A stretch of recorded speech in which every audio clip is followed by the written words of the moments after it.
Assalamualaikum warahmatullahi wabarakatuh. Alhamdulillah. Wassalatu wassalamu ala rasulillah wa ala alihi wa sahbihi wa ala amma ba'd. Apa kabar Sobat Podcast? Jumpa lagi bersama kami Podcast Kemenak Tangsel dalam edisi Ngobrol Santai Ramadan. Kali ini kita akan membahas seputar sifat qanaah. Apa itu sifat qanaah? Akan kita hadirkan narasumber kita, yaitu Ketua Kelompok Kerja Penyuluh atau Pokjaluh Kemenak Kota Tangsel, yaitu Bapak Haji Sanusi SAG. Mari kita sapa beliau. Assalamualaikum Pak Haji. Waalaikumsalam warahmatullahi wabarakatuh. Apa kabar Pak Haji, sehat ya? Alhamdulillah sehat walafiat. Ya, terima kasih Pak Haji telah berkenan hadir di studio podcast. Ini studio podcast yang ya, baru pertama kali ini ya? Baru pertama ini. Ini perdana buat saya ini. Masya Allah. Baik Pak Haji, kita ngobrol santai aja nih ya, menemani pemirsa yang mungkin sedang berpuasa ya, tentang sifat qanaah. Mungkin banyak masyarakat yang belum tahu qanaah itu apa sih? Iya. Mungkin Pak Haji bisa menjelaskan sedikit gitu. Iya. Bismillah walhamdulillah wala haula wala quwata illa billah ma ba'du. Sahabat podcast Tangsel yang berbahagia, pada kesempatan hari ini alhamdulillah, mari sama-sama kita memanjatkan puji dan syukur pada Allah Subhanahu wa taala. Alhamdulillah, di bulan suci Ramadan, bulan yang mulia ini, kita semuanya Allah berikan sehat walafiat, sehat lahiriah dan sehat batiniah, sehingga kita dapat melaksanakan ibadah yang kita kerjakan setahun sekali, yakni saum Ramadan. Harapan kita mudah-mudahan semua ibadah kita, baik itu yang sunnah maupun yang wajib, semoga diterima oleh Allah Subhanahu wa taala. Amin ya rabbal alamin. Salawat dan salam semoga senantiasa Allah limpahkan dan curahkan kehadiran Nabi kita Muhammad sallallahu alaihi wasallam. Baik, Kang Haji Fuad yang berbahagia dan pemirsa dan juga podcast Tangsel yang berbahagia. Pada kesempatan hari ini kita ingin membahas sifat yang mulia. Salah satu yakni akhlakul karimah, yakni sifat qanaah. Sifat qanaah ini secara bahasa, qanaah itu artinya menerima apa yang telah Allah berikan kepada kita. Dan secara istilah adalah sikap batin dari seorang, apa-apa yang telah dia terima dan apa yang telah Allah berikan pada dia terima dengan lapang dada. Jadi qanaah itu adalah sifat atau sikap batin seorang yang mana dia menerima dengan ikhlas dan juga ridho apa yang telah Allah berikan pada dia. Merasa puas gitu mungkin. Nah, kira-kira seperti itu. Dia merasa puas apa yang telah dia terima dan apa yang telah Allah berikan pada dia. Tetapi ada satu kata kunci yang diberikan oleh salah seorang ulama, bahwasanya sifat qanaah itu berbeda dengan sikap apatis. Atau mungkin juga fatalism, atau juga sifat berserah diri tanpa usaha. Jadi ada kata kuncinya, bahwasanya sifat qanaah itu adalah sikap menerima apa yang telah Allah berikan pada dia dengan cara dia sudah berikhtiar, kemudian bertawakal, dan terakhir adalah dia qanaah dengan sifat atau yang telah dia terima itu. Gitu. Jadi qanaah itu nggak langsung nerimo apa adanya tanpa usaha ya Pak? Oh iya. Jadi ada tahapan-tahapannya. Pertama tahapan setelah dia menerima dan kondisi yang dia alami, kemudian dia ikhtiar. Karena manusia itu kan memang punya kewajiban untuk ikhtiar. Dia punya kewajiban untuk ikhtiar, tapi tidak punya kewajiban untuk berhasil. Betul. Gitu. Maka setelah ikhtiar, hasil ikhtiar itu dia bertawakal kepada Allah. Nah, hasil tawakal itulah kemudian ditanamkan dalam sikap kehidupannya itu dengan sifat qanaah. Nah, qanaah ini adalah sikap batin seorang, dia menerima tentang apa yang telah Allah berikan kepada dia. Gitu. Jadi boleh dikata mungkin qanaah itu ridho dengan ketentuan atau apa yang telah diberikan Allah. Ridho dia. Dibarengi dengan sikap ridho setelah dia bertawakal. Tawakal itu sendiri kan artinya harus usaha ya. Nah, ya ikhtiar dulu. Setelah ikhtiar, dia di tahap-tahap ikhtiar sudah dijalani proses ikhtiarnya, dia berusaha semaksimal mungkin dengan dia berusaha dengan ya bahasanya dengan sekuat tenaga. Setelah hasil usaha itu dia bertawakal, dan ujungnya adalah dia menerima apa yang telah Allah berikan kepada dia. Jadi bukan menerima apa adanya, udahlah saya udah miskin, takdir saya sudah begini. Oh, Udahlah. bukan. Tapi saya merasa puas, gitu kan, nggak begitu ya? Bukan. Jadi harus dia ikhtiar itu kan wajib bagi Nah, seorang. iya. Kalau ada ungkapan tuh ikhtiar itu wajib tapi hasilnya sunnah. Nah, Ya, gitu ya. iya, Hasilnya iya. sunnah. Baik Pak Haji, ini kalau dengan zuhud gimana? Apa ada perbedaan antara, kan ada orang zuhud itu kan hampir juga tidak terlalu mementingkan materi dunia Iya, gitu ya. Qanaah itu ada gak hubungannya dengan zuhud? Nah, sikap zuhud itu dia ini kalau kata bahasanya para ulama, zuhud itu adalah mengambil dunia itu seperlunya. Artinya ketika dia memang tidak dibutuhkan oleh dia tidak mau mengambil itu. Jadi dia mengambil dunia itu memang sekebutuhan dia aja. Itu yang namanya juhud. Sedangkan sifat qanaah adalah sikap menerima dari setelah dia juhud, kemudian Allah menentukan sekian, dia menerima apa yang telah Allah tentukan buat dia. Berarti orang zuhud itu nggak boleh kaya? Boleh. Boleh. Jadi jangan diartikan bahwasanya dunia itu ditinggalkan. Kita tidak bisa meninggalkan dunia karena memang kita hidup di dunia.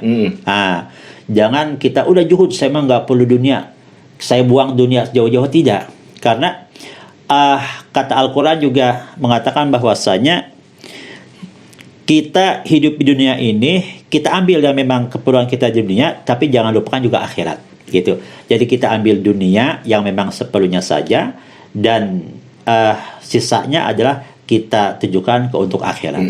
Jadi contohnya begini, orang yang memang qanaah itu, seperti ada dua orang yang sama-sama kehausan. Dua orang itu sama-sama kehausan, dia butuh air, dan orang yang pertama diberikan air itu setengah gelas. Kemudian dia minum air itu dengan punya pikiran, ini orang kok menghina saya, orang saya haus banget kok dikasih cuma setengah gelas. Dia minum, dan itu hanya membasahi tenggorokannya saja. Kemudian orang yang kedua, dia dengan kondisi yang sama, dia dalam kondisi yang sama, kehausan juga, kemudian dikasih juga air setengah gelas. Dia bersyukur, alhamdulillah, dia minum, dan dengan air itu dia mampu membasahi tenggorokannya. Jadi sifat qanaah itu adalah lebih condong kepada sifat positive thinking. Jadi ketika dia menerima apa yang telah Allah berikan pada dia punya positive thinking, ini mungkin yang terbaik buat saya. Sehingga apa? Dia merasa puas, dia merasa cukup dengan apa yang dia miliki, sehingga tidak ada perasaan iri, dengki, dan lain sebagainya. Mengeluh gitu. Nah, mengeluh ceritanya seperti itu. Jadi zuhud itu bukan berarti orang itu nggak boleh kaya ya. Oh iya. Tapi mungkin lebih kepada orang meletakkan dunia itu hanya di tangan, bukan di hati. Betul. Nah, orang qanaah itu ketika misalnya dia mendapatkan ujian atau kebutuhan yang cukup kecil gitu, tapi dia merasa itu puas ya. Itu zuhud. Ya. Nah, sekarang begini Pak Haji, seberapa penting sifat qanaah bagi seorang muslim? Qanaah ini merupakan sifat atau mungkin akhlak yang mulia yang memang harus ditanamkan di jiwa-jiwa setiap muslim. Apalagi di zaman sekarang ini, di zaman penuh dengan persaingan dan sebagainya. Maka orang yang punya sifat qanaah itu, dia akan hidupnya merasa nyaman, terbebas daripada iri dengki, dan dia terbebas daripada ketidakpuasan. Jadi sifat qanaah ini sangat penting ditanamkan untuk bisa mensyukuri. Nah ini, jadi kata kuncinya adalah qanaah itu adalah dia mensyukuri apa yang telah Allah berikan kepada dia. Kuncinya dan juga syukur. bersabar. Kuncinya Jadi, syukur dan sabar itu ya. Jadi kuncinya itu adalah dia sabar ketika dia mendapatkan musibah atau mungkin mendapatkan cobaan, dan juga ketika dia mendapatkan kebahagiaan, kesenangan, keindahan, maka kuncinya adalah bersyukur. Jadi sabar dan syukur gitu. Iya. Maka kata salah seorang pakar Islam di kita ini yang bernama Profesor Dr. Nasaruddin Umar, beliau mengatakan bahwasanya Allah itu memberikan 5 ketetapan di atas 5 ketetapan. Artinya yang pertama, Allah memberikan kemuliaan kepada orang yang taat. Nah, kemudian yang kedua, Allah memberikan kehinaan kepada orang yang maksiat. Dan yang ketiga adalah Allah memberikan kekhusyuan buat orang yang sholat malam. Dan yang keempat, Allah memberikan pikiran yang bijaksana buat orang-orang yang mengosongkan perutnya, yang dibanyak berpuasa. Dan Allah memberikan kekayaan buat orang yang qanaah. Masya Allah, ini luar biasa, tingkatannya tinggi sekali. Oh iya, ya. makanya qanaah itu luar biasa. Makanya kata Rasulullah, orang yang kaya itu bukan orang yang banyak hartanya, tapi orang kaya itu adalah orang yang kaya hati. Laisal ghina an kathratil arad walakin gina nafsi. Masya Allah. Nah, gitu kira-kira Bang Haji Fuad gitu. Ini berarti di saat puasa benar-benar harus puasa itu justru mungkin melatih kita untuk menuju sikap qanaah itu ya. Iya. Ketika misalnya dia bisa makan, kan ada orang misalnya gini, ada orang dikasih uang, saya pernah ya di sebuah kampung itu saya pernah ngasih ke orang ibu-ibu tua gitu ya, 10.000 aja, cuma 10.000 gitu. Tapi ketika saya beri gitu di 10.000 itu, dia bilangnya ini serius Bapak. Terima kasih Bapak, itu mengucapkan terima kasih itu berulang-ulang gitu loh. Iya, bahkan doanya Bahkan banyak benar. mendoakan kita itu luar biasa Luar gitu kan. biasa itu. Tapi ketika kita misalnya mendapatkan 20.000, 50.000 itu biasa ya di sini tuh. Itu apa ya? Ada sifat qanaahnya itu di situ gitu ya. Nah, itu tadi. Jadi sikap dia menerima apa yang telah Allah berikan kepada dia sedikit, tapi dia menerimanya dengan besar. Sehingga apa? Ketika dia menerimanya dengan sikap positif dan juga dengan wah ini ada rezeki dari Allah, dia qanaah, maka yang timbul adalah sikap menerima dan juga sikap ingin membalas dengan doa-doa yang dia keluarkan. Gitu. Boleh gak orang dia merasa puas dengan pemberian Allah, tapi dia mempunyai angan-angan seandainya saya lebih, itu bolehkah? Apakah itu termasuk qanaah gitu? Ada orang merasa puas dengan apa yang sudah didapat, tapi dia punya hayalan-hayalan atau angan-angan yang ingin ini akan dunia gitu Pak. Itu apa termasuk qanaah? Orang qanaah itu bukan berarti orang yang tidak punya himmah, bukan orang berarti tidak punya keinginan, bukan berarti orang yang sudah jumud nggak mau berpikir, tidak seperti itu. Jadi orang qanaah itu dia tetap punya yang namanya planning, punya yang namanya rencana ke depan, bagaimana menata hidup ke depan, tapi itu semuanya itu di atas takdir Allah. Bahwasanya saya punya planning seperti ini dan sudah saya kerjakan sesuai dengan alurnya, kemudian hasilnya saya tawakal dan hasil daripada tawakal itulah yang kita terima. Nah, itulah yang namanya sebuah qanaah. Jadi bagaimana sikap hati dia menerima apa yang telah Allah takdirkan buat dia setelah dia mengalami sebuah proses ikhtiar yang memang maksimal. Tawakal. Tawakal itu sendiri kan artinya usaha ya. Nah, tawakal itu artinya usaha. Setelah dia berusaha, ternyata begitulah ketetapan Allah, ya itu yang dia ambil. Dan itu dia merasa puas gitu. Artinya dia tidak, ketika saya gagal, tidak menyalahkan si gara-gara dia saya gagal, atau mungkin ketika berhasil, gara-gara bapak ini saya berhasil, tidak. Artinya ketika dia gagal juga ya memang Allah, beginilah mungkin Allah memberikan yang terbaik buat dia. Apalagi sampai menyalahkan Allah. Nah, ya Allah, ini aku udah begini tapi kok masih hasil, itu kan menyalahkan Allah ya. Itu suudzon malah ya gitu. Baik Pak Haji, ini mungkin terakhir ya, sambil menunggu orang buka puasa nih, ada orang yang pas puasa cuma pakai lontong doang ini. Ya. Terus dia mengeluh nggak merasa puas, lontong doang. Nah ini bagaimana Pak Haji untuk apa terakhir mungkin? Nah makanya Ramadan ini adalah sebagai bulan tarbiyah, artinya bulan pendidikan buat kita, mendidik lahir dan batin, bagaimana kita dengan puasa ini bisa menumbuhkan sikap dan sifat-sifat yang positif yang ada dalam diri kita.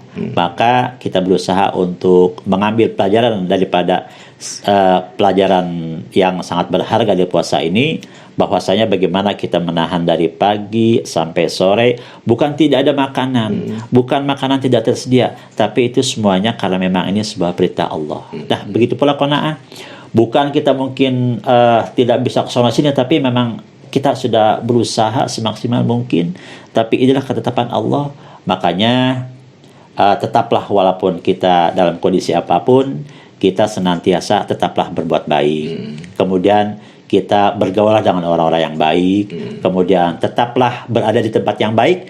Maka yang keempat, tetaplah kita berhusnuzon yang baik atau berprasangka yang baik. Sehingga dengan sikap dan pikiran seperti itu, insya Allah kita akan semuanya itu bertata dengan baik. Gitu. Masya Allah, subhanallah. Terima kasih Pak Haji ini Sama-sama atas penjelasannya tentang qanaah. Semoga pemirsa yang mendengar bisa memahami ya. Amin, amin. Baik pemirsa, demikian bincang-bincang kami bersama Ketua Pokjaluh Kemenak Tangsel Bapak Haji Sanusi SAG. Bagi pemirsa mungkin yang ingin menghubungi langsung beliau, di sini saya ada punya nomor kontaknya.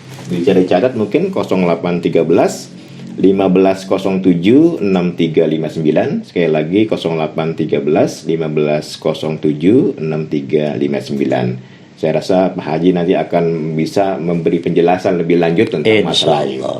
Terima kasih Pak Haji atas kedatangannya di video kami. Saya doakan, kami doakan semoga Pak Haji selalu sehat. Amin, amin, amin. Dan dapat menjalankan ibadah di bulan Ramadan ini dengan maksimal. Amin. Sekian pemirsa, jumpa lagi dengan kami podcast Kemenak Tangsel. Jangan lupa untuk like, subscribe dan komen dan share juga ya podcast Kemenak Tangsel. Kita akan berjumpa lagi besok dengan bintang tamu dan tema yang berbeda. Sekian, wabillahi taufiq wal hidayah. Assalamualaikum warahmatullahi wabarakatuh. Waalaikumsalam warahmatullahi wabarakatuh. هل هلالك يا هلا بك هل هلالك يا رمضان والله اشتقنا فرحنا بك صوم وطاعة للرحمن صوم